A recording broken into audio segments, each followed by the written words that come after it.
Good morning to everyone. My name is G. Tejashmi. I am studying third class in MKN Primary School. Today topic is Article 67.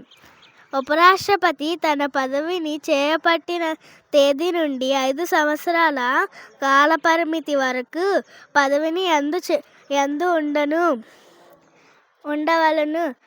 అయితే ఉపరాష్ట్రపతి తన సంతకము కూడిన లేఖను రాష్ట్రపతికి పంపుట ద్వారా తన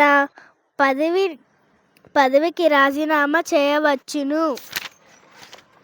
ఉపరాష్ట్రపతి పదవి కాలము పూర్తయినప్పటికీ అతని ఉత్తరాధికారి పదవిని చేపట్టినంత వరకు పదవిలో కొనసాగవలెను అని ఆర్టికల్ 67 తెలుపుతుంది. Thank you.